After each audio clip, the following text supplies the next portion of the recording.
Hello there, a very good evening and welcome to tonight's program of Government in Transition. I'm your host, Eddie Lane, and I'm joined this evening by two distinguished gentlemen. Um, as we're about to patch them in here to our live feed, um, Mr. Joe Hamilton, and I am also joined by Mr. Charles Ramson Jr. Joe, good evening and welcome to the program as we wait the arrival of Charles in the meantime. Hi, Eddie. Good night again. And good night to viewers. Yes, we're trying to get Charles to come in and join us in just a bit. Um, he should be in here. But in the meantime, Joe, the we continue to monitor. Charles, good evening and welcome in. I think Charles Can you is. hear me now? Yes, good evening and welcome.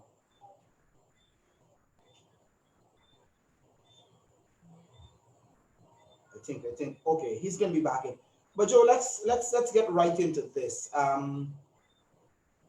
The I don't want to say drama, but the lies, misinformation, the flip flopping, and everything else that you can think about continue um, with the desperate cabal.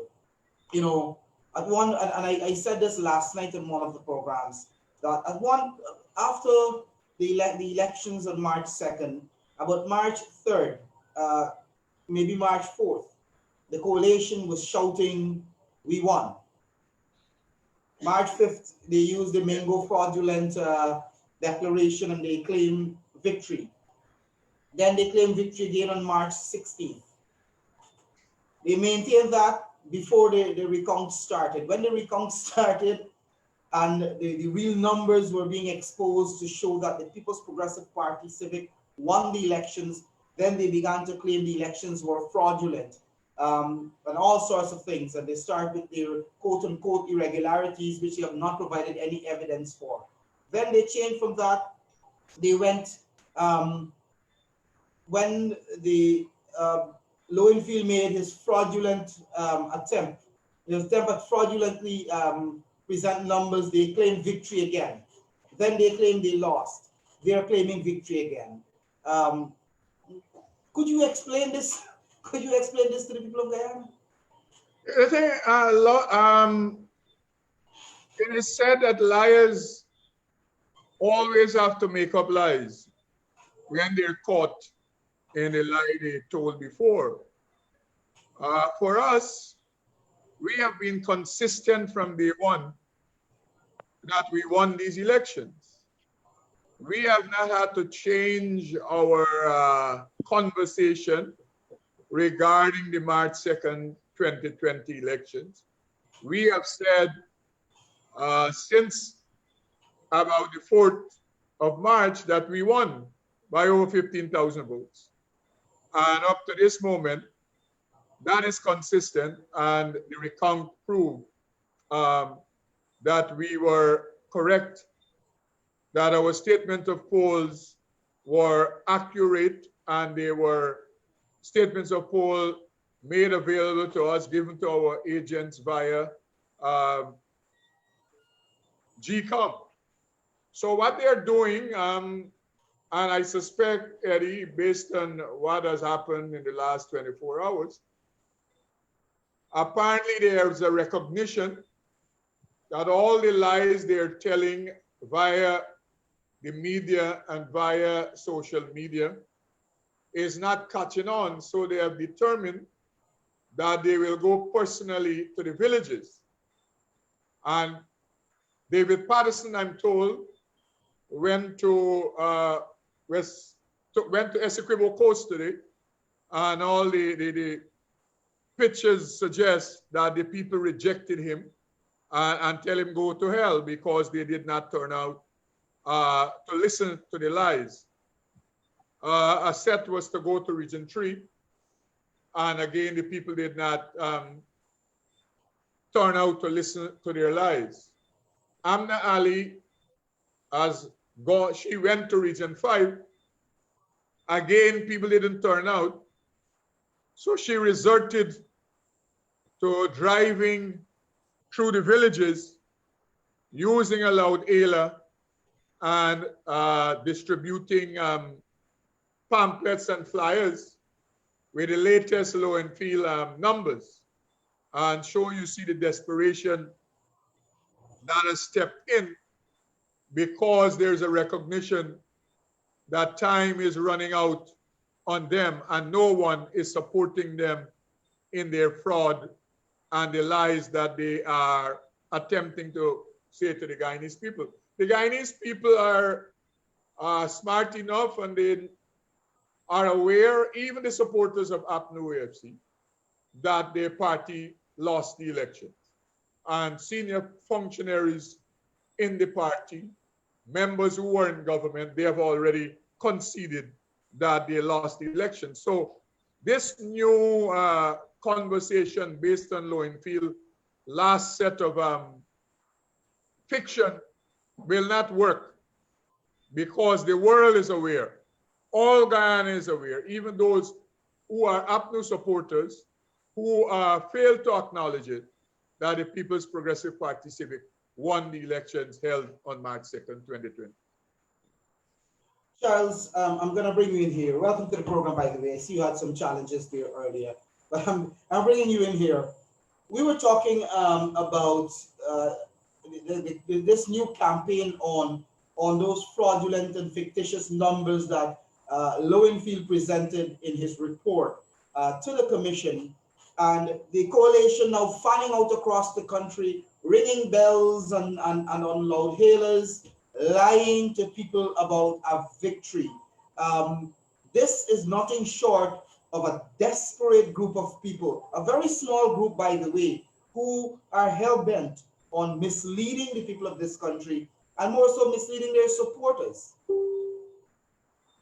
Yeah, actually, that's a good place to start, Eddie. So I want to just show the desperation to the Guyanese people and just the world at large. And I want to start off by saying that I and the People's Progressive Party, we condemn the attacks, especially the personal attacks on Mia Mottley, the Prime Minister of Barbados, along with Ralph Gonsalves and Owen Arthur and all of the prime ministers and individuals who have taken the time to just show that they're interested and care about Guyana. Those personal attacks endanger our relationships with other countries, and it's really an abomination to get to that level of desperation where they're going to endanger all of our relationship, not only with those countries, but the entire world. Because you've seen the attacks stretch to as far as the organizations, and those organizations are representing the entire world. Think about CARICOM, those are our brothers and sisters, our countries are brothers and sisters, 15 countries in CARICOM. You have the European Union, there are 27 countries in European Union. This is the largest bloc in the world. You have the Commonwealth, which is 54 countries, that's 2.4 billion people in there, the largest concentration of people in the world. You've got the Organization of American States, which includes all of the Americas, North, Central, and South America. They are also attacking them. They're attacking the ambassador for the United States. They're attacking the High Commissioner for Britain, the United Kingdom, the High Commissioner for Canada, the ambassador for the European Union, now Norway. And what they're doing, in effect, is damaging all of our relationships and all of our opportunities for trading and good relationships in the world. And they're doing something that even God didn't do. And they're trying to turn Guyana into an island of isolation, where in this connected world, we have to be able to rely on each other. So, but Granger himself can stop all of this immediately. And his silence is what encourages these attacks. And it encourages them to get even more desperate in their operation. And that's why you see them fanning out all across the country. but they're fanning out because they've tried to mobilize protesters to come at locations and on at certain days, and it's not happened. Today we saw the voice notes going around that people must come to CARICOM. They had one person there. The other day they wanted to have a lot of people come to the court and to GCOM. They had about 20 persons there.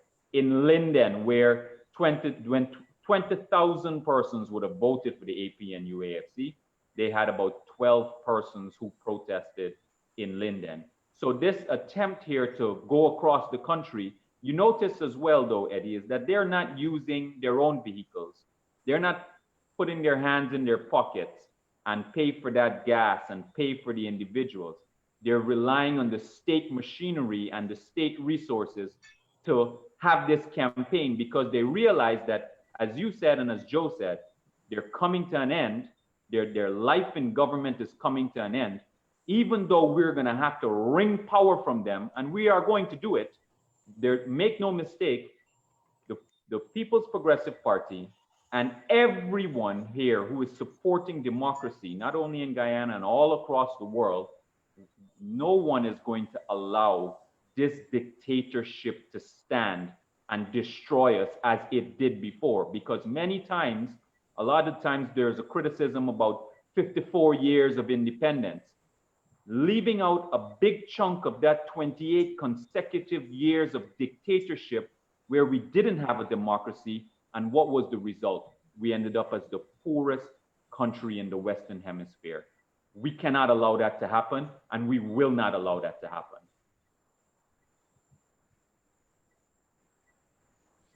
Also, you have Eddie, Charles, and I'm sure you would have seen, you have Moses Nagamutu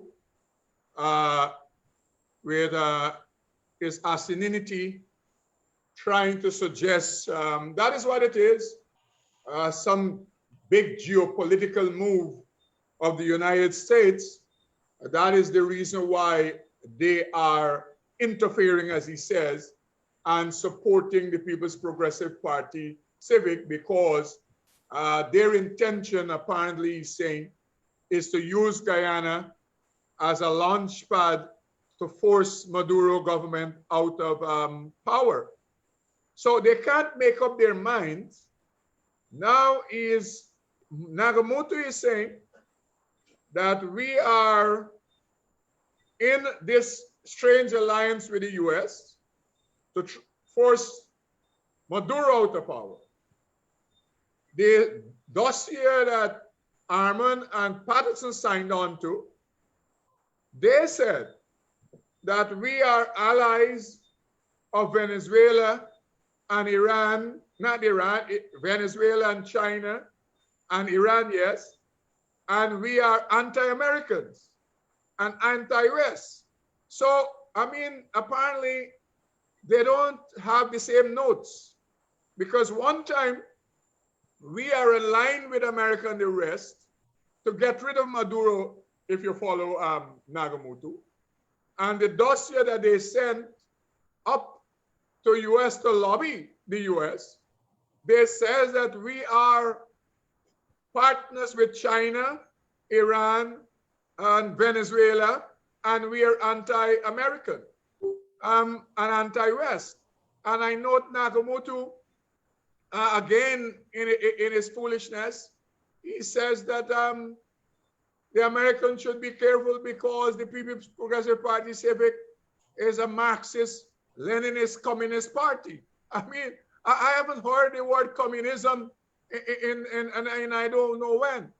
But it is the same type of lies, but they can't keep their story straight.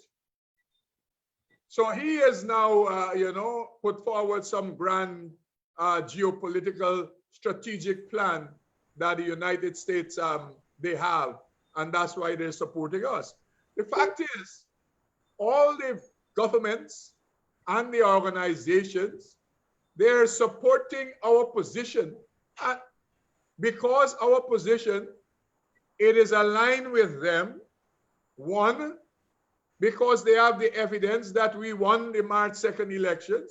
And secondly, because the fight is for democracy against dictatorship. And that is the fundamental reason why all the people are supporting the People's Progressive Party Civic in this struggle.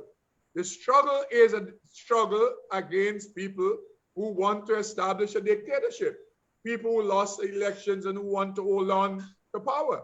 And in the case of the CARICOM countries and the articulation of Owen Arthur and Mia Motley and the other, and Ralph Gonzalez, they take the position that if we allow one member state to have a party get away with stealing an election, this can become detrimental to all of us, because this can move from one CARICOM state to the next, where some government in another jurisdiction can feel that they should not leave power even though they lost government. So self-interest is integral to everything that the people who are supporting the movement in Guyana, because they don't want this to happen here. And the important issue, again, Mia Motley making the point about the charters signed by Guyana, and the Commonwealth Secretary General making the same point, that you signed on to charter that speaks to democracy, and charter that speaks to democratic governance, and charter that speaks to free and fair elections to elect government. So you couldn't turn your back on it at this hour. And they're attempting, they want to ensure that those documents, those charters, they're not brutalized and criminalized by Granger and his gang. So that's why they're supporting the People's Progressive Party civic position. And if I could say, Joe, to add to what you said there, and maybe I can offer a bit of a different perspective with regards to the support. One has to recognize that the support that you're seeing from the international community is not support for the People's Progressive Party per se. This is support for democracy. So I want to make that point. The People's Progressive Party is on the right side of the law. The People's Progressive Party is leading the struggle to preserve and protect our democracy.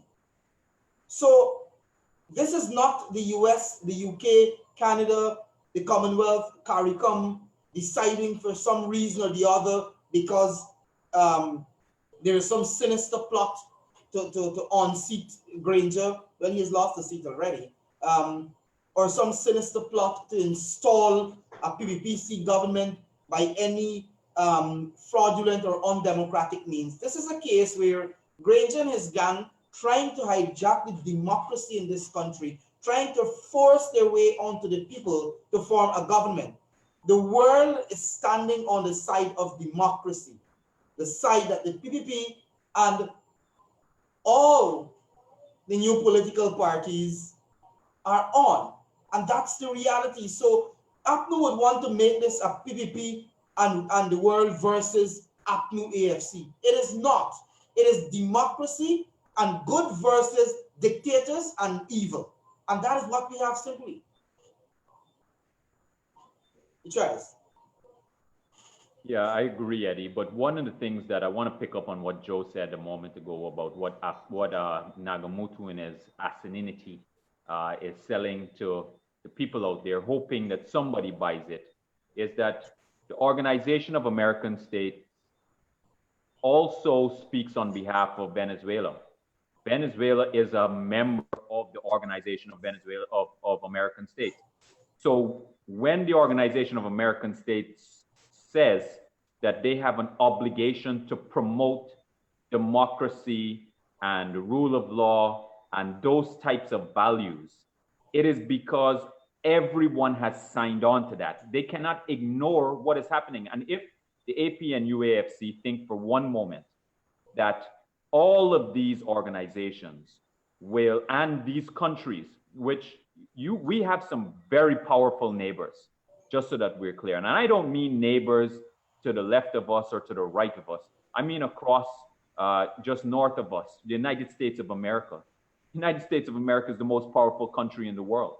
If you think for 1 second that they're going to allow a rogue nation, which calls itself the gateway to South America, to go rogue and think that there are no attempts to prevent that from happening and make sure that it doesn't happen, then they've got another thing coming. The bottom line is that these bullies have to be stopped.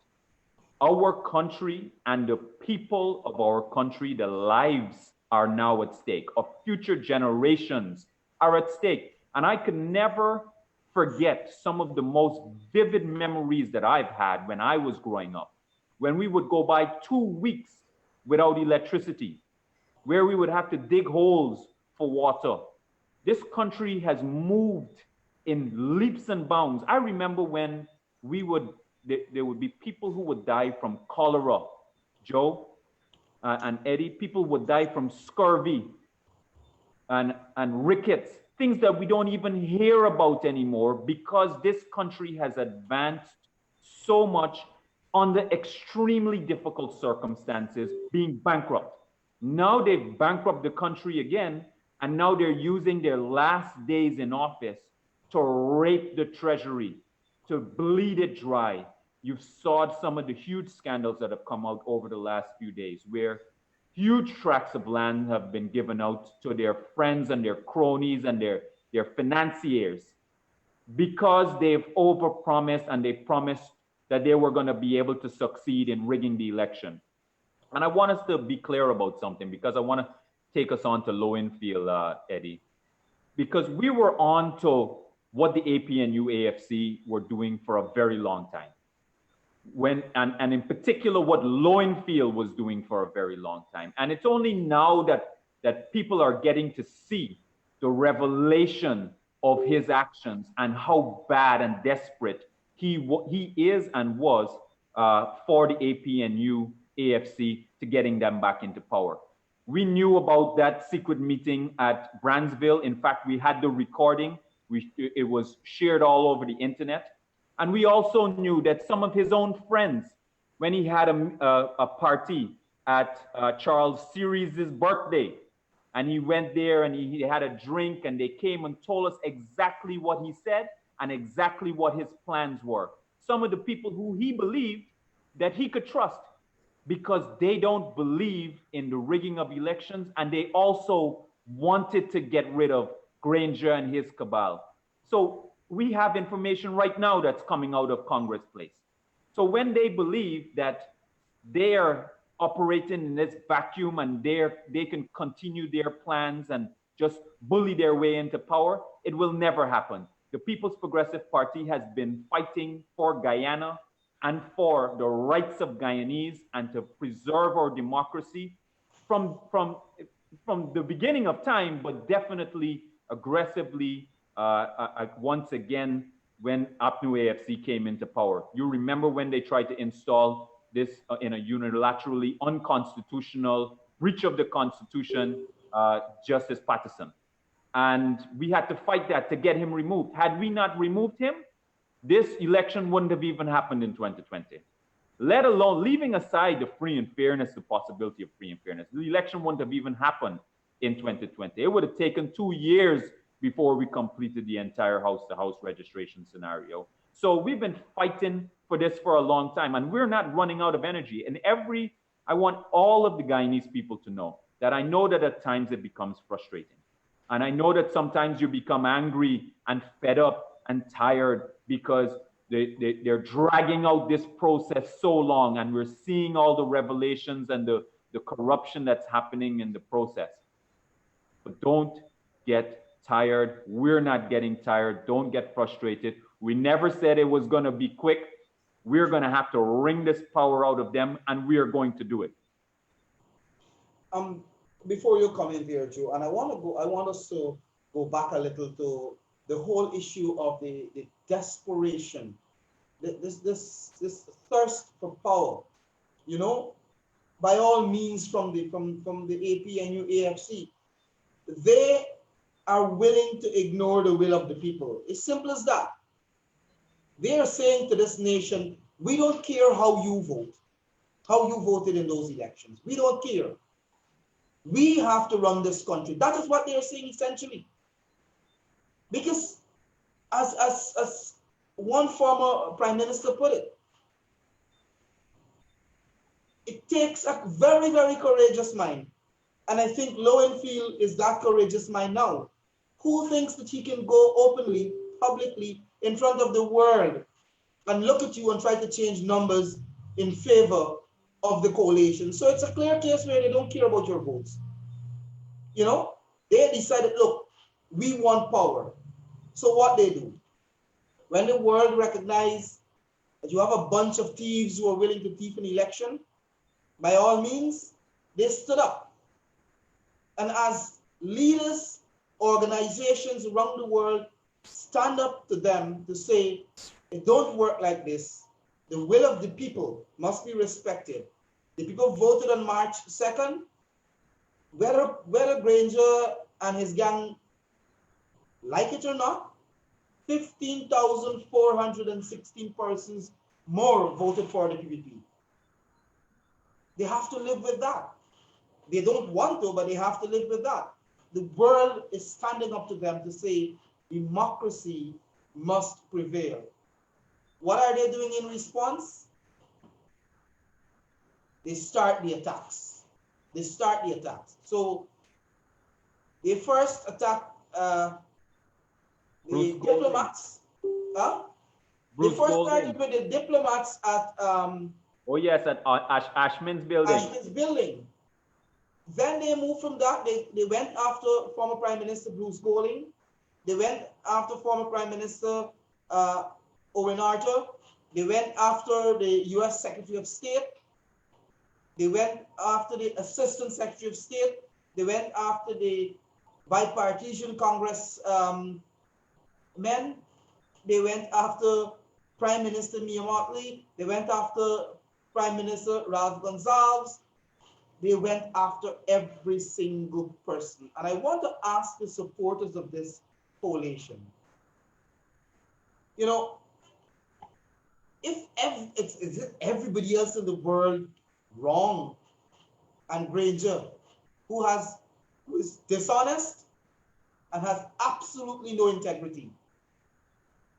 He's indecent, no decency. He's the only person who's right. And don't fool yourselves. Everything that you're seeing playing out here, the intellectual author is David Granger. I believe so, and I'll tell you why I believe so. I believe so because every time Mr. Granger comes out and speaks, he has never condemned the actions of those wild men, as you would want to call them, in the coalition, the Joe Harmon, Lampi and Pompey. You had Valda Lawrence, he seems to have disappeared from the scene, Amna Ali, and so on, making all sorts of statements. He has never condemned them. Matter of fact, the man came out and said, Lowenfield, he praised Lowenfield for rigging the elections. So Mr. Granger is the intellectual author of this. You want to tell me the world is wrong and Granger alone is right? They say whenever there are problems and you are the common denominator, take a step back and ask yourself why. You're always at the center of these things. You have to be the problem, you know? And that is what we're seeing. And the thing is, Granger, after Lowenfield statistical fiction, Granger gave Lowenfield report a lot of credit. That's the point I'm making. You would note that the most important interlocutor report, he is yet to comment on the CARICOM scrutineer's report because that report does not speak to his fraud and the criminality of the conspirators on his behalf at GCOM. He is very silent. He has said nothing, and the report is out since last week. over a week now, and he has not said anything.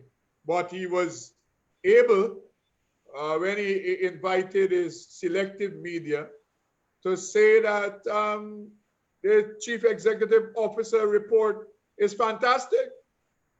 You know, at that time, Lowenfield was giving him 2/3 majority in the National Assembly, you know, and now Lowenfield has taken away seats from him and gave him just 33 seats. He has taken away. The thing is so laughable that if really you had won these elections according to Lowenfield permutation by 40 seats, and suddenly weeks after, another fiction, you have 33 seats, one would want to believe that if the seats really belongs to you, you would have been fighting for your 7 seats that you lost in the last couple of years. You know? But they're not fighting for that because they know that since this 3rd of March, they know that they lost the election, and they know how many votes they lost the election by. Dominic Gaston had a test to that. He suggests that everybody had access to the statement of polls and they knew they lost. And he indicated that the fact that we were 52,000 votes ahead, and the fact that we won Region 4 sub-district East Bank by nearly 2,000, I'm quoting Gaskin, and the fact that we won Region 4 East Coast sub-district by over 10,000, he knew, he said, that they had to beat us by over 50,000 votes in Georgetown. And once that did not happen, he knew they lost the elections. And all the leaders, they have the same information, including his father-in-law, at their disposal. And you would note Granger suggested that he didn't have access to the statement of poll. He saw his winning the elections via a spreadsheet. I suspect that had to be Mingo's spreadsheet shared with him, because Mingo, if you recall, and Valder Lawrence, they had the same spreadsheet at the time. So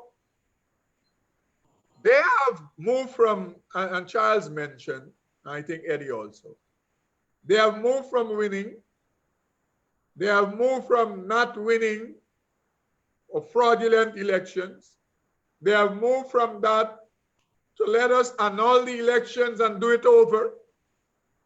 So today, based on their finding out, so they again won the elections. So they can't make up their mind what they want.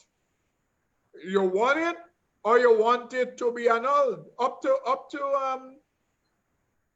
the last week, Friday, in the arguments put before the court by Basil Williams, according to Don Gregory, he went to the extreme of asking the Court of Appeal to issue orders annulling the elections. That is what he said. So he said annul the election last week. A week from then, they're now finding out to say we win the elections again for the 5th time. So they have to decide what they want. And all of that is fiction because they know they lost the elections since the 2nd of March that evening. And I agree with the point you raised that the architect of this is David Granger.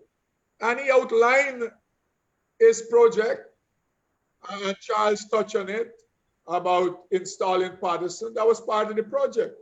He outlined his project in 2017, addressing the PNC chapter in Atlanta, when he asked them the question that PNC, we have to ask ourselves how we got into government and how we stayed into government. They had already gotten into government via utilizing AFC in a coalition. and how the PNC stayed into government in the past by rigging elections, by controlling the elections machinery. But what he wasn't prepared for is that this is not 1970s and 80s. This is 2020. That is what he was unprepared for. And that is what has created the conditions whereby they have taken a road where they can't turn back. Oh, and I suppose the other important thing they throw into the wash also, I saw the last couple of weeks, they're very silent on that matter. The conversation about shared governance and of a government of national unity. I have not heard them speaking to that matter in the last couple of weeks. So every week, they change the story about these elections, what they want, whether they win or whether they lost or whether they want it to be annulled. So that conversation of shared governance is for the period when they have lost the election. So whenever they are winning, you know, that's a conversation of convenience. Yes, yeah. So by any means, they must be in a government, either by themselves or a part of a government. The fact is, they want to stay in government because they're afraid of prison time, because they know the corruption they were involved in. And importantly, for the ordinary supporters, in this period of all the corruption that is happening, nothing is going to the ordinary people. Nothing is going to them. There isn't a corrupt scheme happening to make available hampers to their supporters and the people of Guyana. There isn't a corrupt scheme happening to make available cleaning supplies and masks to their supporters and the people of Guyana. All the corrupt schemes are in the interest of their big business friends and cronies and lackeys and families. So the ordinary people that Charles was speaking about that are coming out to protest in their little dozens, they are suffering and catching hell. And nothing they're doing is on these people's behalf. They're giving away large tracts of land. You have not heard simultaneously they're making available house lots for ordinary people. And so the people, their supporters must take note of that. We hope that they have the capacity to take note of that, that they're not beneficiaries in this process, like they have never been in the last 5 years. I want to, Eddie, I want to go straight ahead, Charles. Go straight ahead. Yeah, I want to pick up on a couple of points there that Joe mentioned, because he mentioned about Granger's interview that he did with the Chronicle and his select persons in the media, where he said that he never saw the statements of Paul. I found that to be such a revelation, because at one point in time, there were some people who were saying that it is possible that David Granger doesn't know about the fraud and the thieving of the elections and the rigging and the plan to rig. After hearing all of what he heard at Ashman's building and the reports coming out from the Carter Center, from all of the international observers, the joint statements telling him not to swear in, that there were fraudulent results. 4 weeks went by, or maybe even more, maybe 6 weeks went by before the recount started. And then the recount started, you added another 33 days, and then he did the interview. So you're talking a period of a good 2 to 3 months going by with a man who would have heard so much about the fraudulent declarations coming out of Claremont Mingo. And you mean to tell me that he is so unconcerned about Mingo's fraud that he wouldn't even ask his party to see the statements of Paul?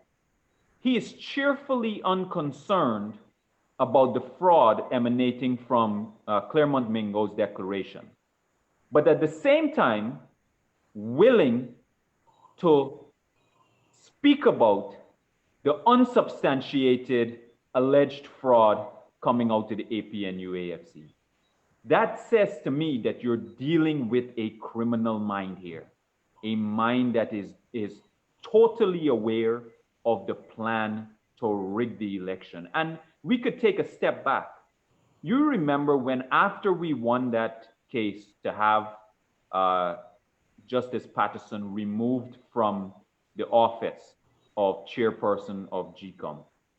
And after he had demitted office and he had backdated an order just before he left so that the house registration can start, all that as part of Lowenfield's plan when they had that secret meeting at Brandsville with Joseph Eastman and a number of these guys. So there was a period when we didn't have a chairperson of GCOM so that an election could be had or the plan to call an election. Do you know what this person, David Granger, was intending to do? And there was speculation that he would do. There was real discussion in the public within APNU AFC camp that he would do.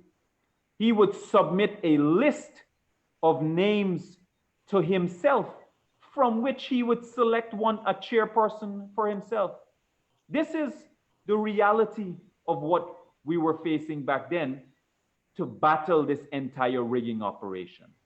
And now, when he did the interview and he put pressure improperly on Claudette Singh to annul the election, and she didn't do it, now they've got to come up with a different plan. And the different plan is to use Lowenfield. But it's one of the most stupid plans that we've ever seen them hatch so far, because now they're trying to use Lowenfield as this key person who can present a report for which, as if it is only he can present a report that the Elections Commission has to accept. It is totally ridiculous. Let me explain why I say that, because it is important that everyone knows who the Chief Elections Officer is. The Chief Elections Officer is just an officer of GCOM. He can be fired tomorrow, just like any other officer of GCOM. So the moment that he does something that the commission doesn't, if he does something that the commission instructs him not to do, or doesn't do something that the commission instructs him to do, then he can be fired just like anyone else, and they can appoint a new person. And he is not the sole arbiter of what comes to the information, what comes to the Elections Commission for them to declare. It is only the commission itself, and he is not a member of the commission. Only the commission itself is responsible for the supervision of elections and the declaration of the results. So while APNU is now treating him as though he's a god because he's driving around in a big Land Cruiser, which was originally for Justice Patterson, and now the current chairperson doesn't even have this big new Land Cruiser. He's got a police outrider everywhere that he goes. He's got another outrider, which was his old Fortuna that he used to drive. He has these armed escorts and armed bodyguards as though he's the most important person in the world, because they believe that he can deliver the election to them. And that's why they're running around the place sharing this election report from Lowenfield. But his report is going to be canceled and can be canceled by the commission. He has no power above the commission. The Constitution says that anybody connected to any function in the election, that they can be instructed to perform their duties. And just so that we're clear, because I know some of the people in the APNU AFC are listening to me too, I want you to know, go and read point 15 of the same order of the recount. The order itself says that just to avoid any doubt whatsoever, for the avoidance of doubt whatsoever, the chief elections officer and any other person performing functions for the recount, until this entire affair is over, they are subject to the supervision of GCOM, the Elections Commission. So in addition to the Constitution, you have the order, and then he writes this letter to the chairperson of GCOM. And I just want to identify to show the public the deceitful nature of Lowenfield. When we had an injunction, when you had Claremont Mingo's declaration, an injunction that stopped him from doing anything, any such declarations or anything like that, he hurriedly prepared this report, flouting the injunction that we had, stopping them from proceeding with that declaration. Then we saw recently when he was the chairperson of GCOM instructed him to prepare the report. He was served with a notice of motion, not an injunction. No order was granted stopping him from proceeding with the presentation of his report. He was served with just this notice of motion. He says he cannot proceed to present his report because he was served with this notice of motion. And then when the Court of Appeal stayed, meaning they put on pause the ruling that they made at the Court of Appeal, he still hurried to present this report, and then deliberately or unintentionally, whichever which one, because I can't say, but I have my own suspicions about what he did, misinterpreted what they said. Because Eddie and Joe, you would know that the order from the Court of Appeal said that it is ordered that the word valid votes, or the word valid is added to the three words, more votes cast. So all they added was valid. He then wrote a letter to the chairperson of GCOM to say valid and credible. So he's now inserting words into what the Court of Appeal ruled. This entire affair is becoming so sordid and ugly. And it's only because you have this APNU AFC cabal, this rigging cabal that just refuses to relinquish power in a decent way. Imagine you've got Bouterse from Suriname relinquishing power, accepting that the opposition has won. And Bouterse was convicted for murder. He did that. He has gracefully come out of power, accepted the results. And Granger himself, who said that he was going to accept the declaration of GCOM, has now gone to court to stop the declaration from coming. Charles, I want to take you guys to another issue, and this goes back to the desperation. We've been talking about the desperation of this cabal. So, the Caribbean Court of Justice today held a case management conference where a number of issues were raised in terms of more or less bringing clarification, setting timelines, etc., etc.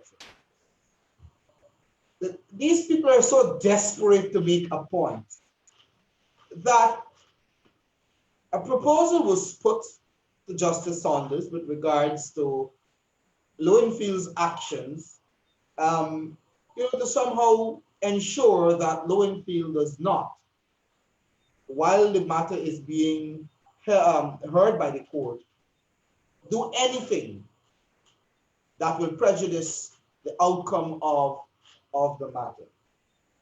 So a proposal was put that maybe Justice Saunders, the CCJ, should seek to have Lowenfield withdraw his report. Justice Saunders, and I want to read what Justice Saunders said. Justice Saunders said, we cannot undo what was done by the chief elections officer. If council wished to include it in his submissions, whether what was done was lawfully done, or whether there is to be no consequence, or whether there is consequence to what was done, you're free to do so, but certainly did not intend in these proceedings to embark upon the substantive issues. That's a mouthful there from Justice Saunders. I want to show you what the Blow Brigade, as we call them, extracted from that. From all of that. This is what the Blow Brigade extracted. I'm happy the full comment of Justice Saunders is on the side. So, this desperate gang decide to extract, we, put in bracket, the Caribbean Court of Justice cannot undo what was done by the chief elections officer. To deliberately give the impression as though this statement by Justice Saunders was somehow an endorsement or bring some legitimacy to the statement, the report by Keith Lowenfield. Could you imagine how desperate this gang really is? Eddie, and Charles, or Eddie, you make the point about the man driving around with bodyguards and all that kind of thing. You know, there's a scripture in the Bible that says, the wicked fleeth when no man pursueth. so all the people with the bodyguards and so, you know, you can put that around them. That the wicked fleeth when no man pursueth. Their deeds they're terrified about. And Charles, you raised an important point, where for whatever reason, people that don't understand the workings of GCOM, they're putting all this authority on Lowenfield. Like if Lowenfield is the alpha and omega. Lowenfield is just an officer of an organization, of an autonomous agency like any other officer. The fact is, Lowenfield don't make the declaration about any elections results. You know, so this thing where we win, because of Lowenfield mathematics, these people don't even understand, and they don't take the time to understand. They're so caught up in their ignorance that Lowenfield does not, let me repeat that for viewers, because even I would say some of our supporters, from time to time, they get depressed when they see shenanigans by Lowenfield. The point is, Lowenfield could be gotten rid of tomorrow, and a new chief executive officer or elections officer is appointed. Lowenfield could be gotten rid of, and for that matter, private sector commission, they have called for suspension of Lowenfield. And what's her name? The other rigger could be instructed to prepare a report. And if she fails, they have ACEOs. So the point is, people can move upwards to do this work. And if all of them fail, GCOM can act, because the authority to declare the winner of the elections is not Lowenfield. It is the chairperson who does that on behalf of the commission. And so this mystique and this myth that APNU AFC tried to promote, surrounding and revolving around Lowenfield, like if he would be responsible for who is sworn in or not. That is what it is. It's a fallacy. Lowenfield would not be responsible for the swearing of a president. It is not, and Charles, I'm sure you know more than I do, coming out of the chairman's declaration, it is not Lowenfield who would inform the chancellor or whoever got to perform the swearing in and the oath. Lowenfield would be long gone after he presents his report to say, based on the numbers coming out of the recount, and that is what the chairperson asked him for, to bring your final report based on the recount tabulation. After he extrapolate and put the seat allocation, Lowenfield is over with as regards a declaration and swearing in of a president. And he has to wait for another election, that is the local government election. But Joe, don't So you I think just the want Global Brigade knows this? Yes, I just want viewers to understand that. This taking up with Lowenfield, and you would note also, Lowenfield failed to grace the Caribbean Court of Justice with his presence. Neither him or counsel. And it must be that he's terrified to be there.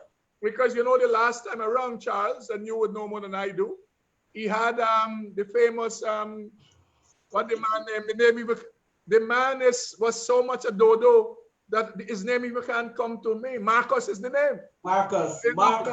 Lowenfield has dispensed with Marcus, and it looked like Lowenfield the man who dog ate his submission. Yes, Lowenfield has dispensed with our good friend Roysdale Ford, because Lowenfield did not grace the CCJ with his presence. So I just thought I pick up on the point Charles raised to clarify that this myth and mystique about Lowenfield is just a functionary in the Guyana Elections Commission.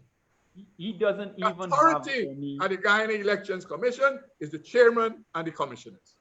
Yes, he doesn't even have any constitutional protection. And that is what I want to make sure. Look, when I heard what Lowenfield did, I laughed.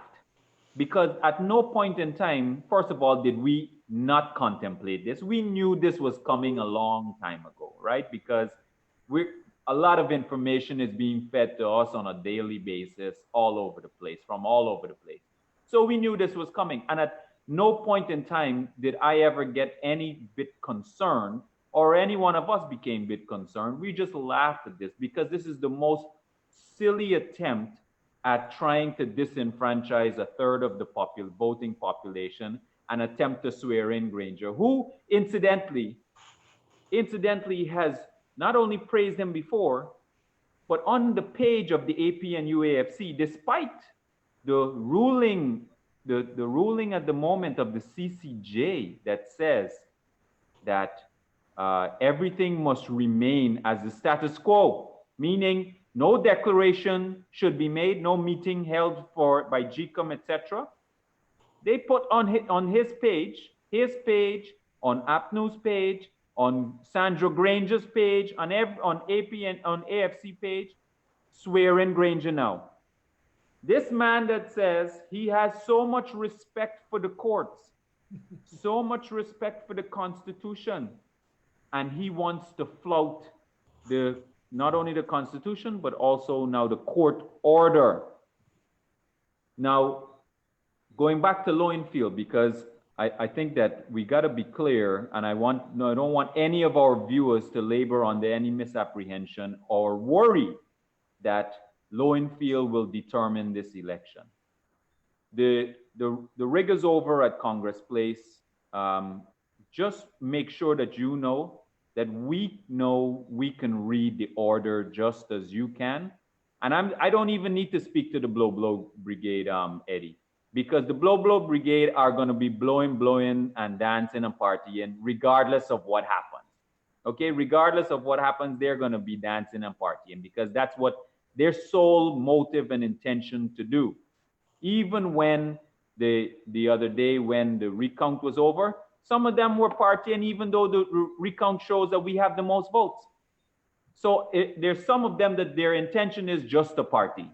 But for the riggers inside of Congress Place and the AP and UAFC, the order is what determines what Lowenfield should do. And the order gives him only a mechanical obligation because the tabulation actually happens in the recount center. That's where it was tabulated and certified by the person designated to do so under the order. That is then sent in a matrix to Lowenfield. Lowenfield puts together that matrix and sends it over to the commission.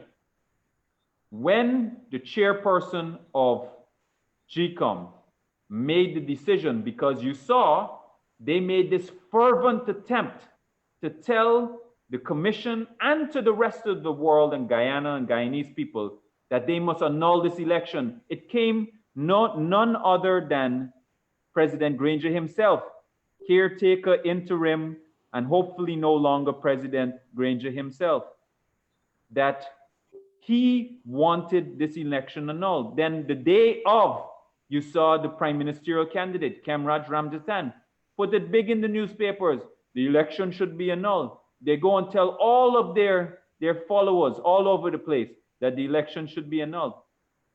So that was the one side of the argument. The other side of the argument was, should they present the report, should they instruct Lowenfield to present the report based on the recount tabulation results?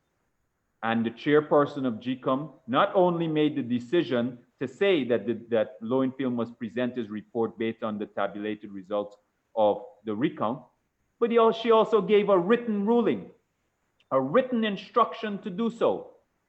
So it's either he doesn't understand English language, or he's being deliberately manipulating his instruction, and he should be dealt with condignly. So at some point or the other, as soon as this case is finished, we're going to have to deal with this issue, and it's going to have to be dealt with seriously, because Lowenfield is operating in a way where he believes that he is untouchable. Nobody is untouchable in this entire affair, because it's the Constitution that guides our obligation, and he in particular, the laws of our country and the commission. So even when the CCJ has said, just so that we're clear, Eddie, because I know that you brought up that quote, even when the CCJ said that they can't do what's undone, they don't have to, because it wasn't a substantive matter that's raised. You would have seen Anel's response on that. The PPP has never asked for him to bring back the report, because it's improper. The order has already been made that there's no, for there to be no movement on declarations. But GCOM has that power to undo what he did. And it is very likely that GCOM will do that, because the order itself outlines how it is that we get to the report that he must submit. Charles, Joe, I want to thank you guys very much for joining me this evening. I think this hour went by very, very fast. Thanks for having fun, Eddie. Yeah, so many other issues we have to talk about. But and by the way, we're having fun with facts. That's right. Fun with facts. We are not telling people that Lowenfield declared the president and you know and that you know, all these fancy Nancy stories, as we call them. I think the coalition is very good at that. Many of them might be able to take up jobs as storytellers when they're done here. Unfortunately, they'll be telling a lot of lies because of the practice they're getting now. But, you know, we had fun, but we are and continue to stick with the facts. And by the way, Kingston Negril is in Jamaica and not Barbados. Somebody need to tell Cheryl Duncan that for me. Gentlemen, have a good night. And to our viewers, we want to say a very, very good night to you as well. Enjoy the rest of the day. Charles, good night.